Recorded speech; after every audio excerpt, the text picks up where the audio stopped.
is going on, everybody? This is Gabriel Jones giving you a drop of sun any chance I get.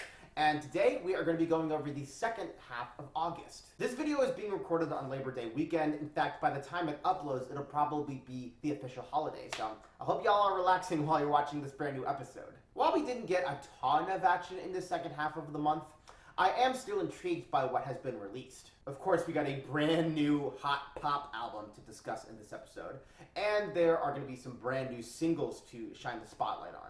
Plus, there's my artist on the rise who I'm very excited to talk about. It's the very last month of the summer, and we're going to end it just right. So take a nice sip of your pina colada and sit back in your lounge chair, because the sun is up for the summer.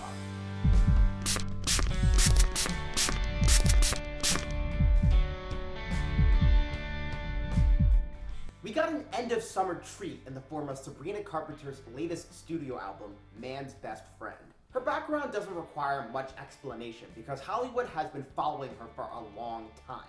She grew up in Pennsylvania, then entered the entertainment industry as a kid, becoming a Disney Channel actress by age 13. Her acting career has certainly taken a backseat in recent years though.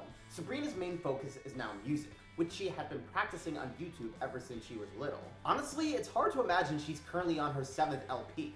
Sabrina has been releasing material for a long time, and she didn't become hot in top 40 until just last year.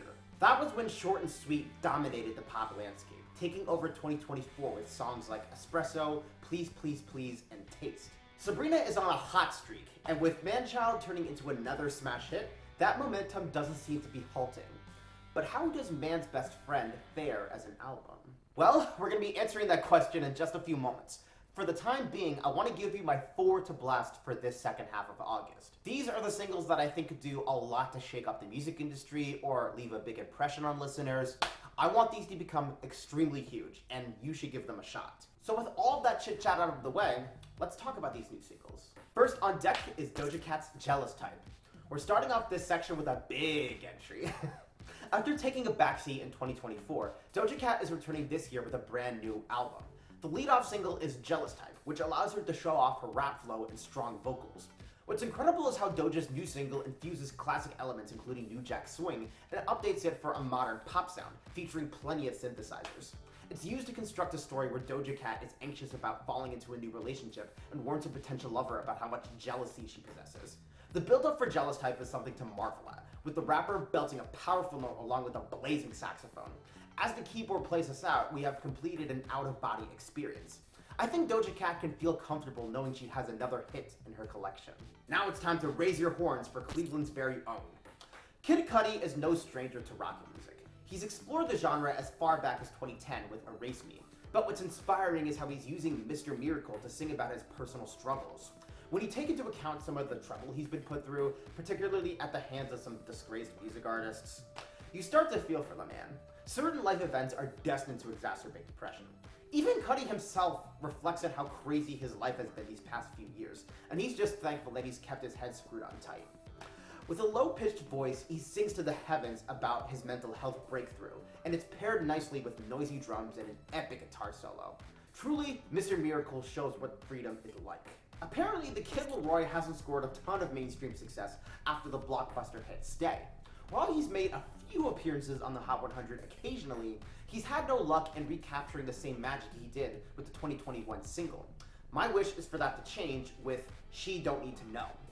This song uses the same hip-hop influences the Kid LAROI grew up learning, relying on a tight beat and intense melody. He also employs a viber slap for percussion, a xylophone for the outro, and a slick electric guitar for swag appeal. This production is used with funny lyrics about Kid LAROI trying to reject a girl who desperately wants to hook up since he's dating her best friend. However, she's encouraging him to cheat, which I assume makes the Australian performer nervous. So please, I need you to play, She Don't Need to Know. Lastly, we have a new jam from Mariah the Scientist. It's really fascinating to see Mariah the Scientist reach this new height in popularity. I remember listening to her as far back as the Stomping Aura. Looks like her career is turning red hot thanks to Burning Blue. But now she has a chance to keep up that success with Sacrifice. Serving as the opening track for Heart Sold Separately, the song's production is constructed to make the listener feel like they're snoozing away on a pink cloud with their sweetheart. Mariah delivers soothing vocals dedicated to the man she adores, declaring he's now become an important piece of her life. What really hooks me is how the backup singers begin each line slightly before her. It's like hearing her emotions speak before she does. Sacrifice could really prove if Mariah the Scientist has staying power. With a sound like this, she might have found the right equation. I'm hoping people give those new singles a shot because they could do a lot to wow the masses. I mean, at least give some to Kid LAROI. I mean, those stay bucks aren't gonna last forever. So with that out of the way, we can now return to discussing Sabrina Carpenter's Man's Best Friend. I remember saying in my Best of 2024 list that part of Sabrina Carpenter's strength as a performer and why she stands out so much is that she's able to add plenty of comedy to her style. I argued this when talking about Bedchem. Sabrina appears to be leaning much more into that humor on Man's Best Friend, this time with a 70s flair. If anything, I would describe this new project as a comedy album.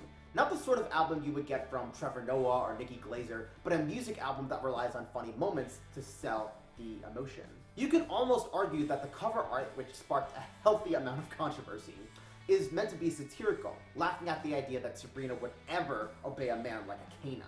But of course, humor needs proper execution, and Man's Best Friend occasionally fulfills that. We Almost Broke Up Again last night tells a hilarious tale about going through a kooky relationship and how she's always falling for his looks right when she's about to kill it. However, I have to admit that there are times where it becomes worthy of eye rolls.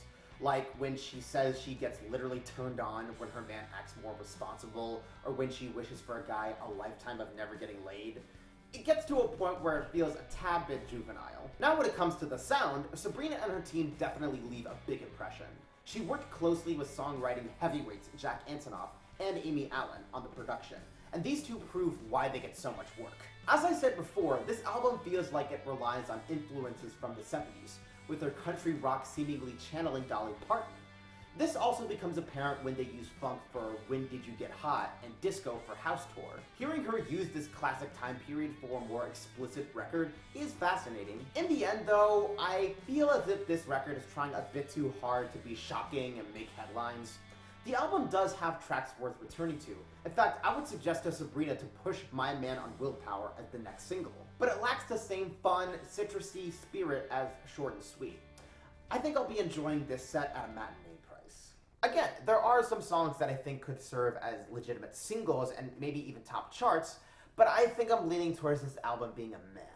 It might grow on me over the next few months, but for now, it's just not impressing me that much as her previous output. But with that, I think I might as well end this video by giving you my artist on the rise for this half of August. This is an artist I think has a lot of potential to break into the mainstream and really make an impact on music. They've been working for a few years, and I think they could have a breakthrough sometime soon. So with that, my artist on the rise for this half of August is Dolphoe. Dolphoe is a British Indian singer who's been releasing material since 2023. She describes herself as alternative pop, giving her tunes a sound that differs from mainstream music and showcases a ton of artistry. What's truly amazing is how Dolphoe takes so much pride in her background as a South Asian woman, citing her Gujarati heritage as a direct inspiration for her craft. She tells Asian Tones that she thanks her mom for all the guidance she's given her to reach this point in her life. One single worth highlighting is The End, where she reminisces on how much time she spent with her partner and wishes to reclaim the romance they once enjoyed. While it barely passes the 2-minute mark, the emotion hits right, courtesy of the intense, lingering synthesizers. Dolphoe has plenty of good material, some even 3 minutes. So let's boost her streaming numbers. I'm telling you guys, Dolphoe is the real deal, so please give her your attention. So I think with that out of the way, we have pretty much wrapped up this episode. Thank you guys for joining me on another edition of The Sum Up. I had some fun, I hope you did as well. And yeah, I can't believe we have reached the end of the summer. We're gonna be entering September before you know it, so as the meme goes, you better layer up, asshole. I'll see you guys very soon. In the meantime, if you want to follow me on social media, be sure to check out my Blue Sky, my Twitch, and my TikTok. Links will be in the description, and that is where we are gonna wrap up. My name is Gabriel Jones, and the sun may be setting, but I hope you were able to soak up those drops. Take care.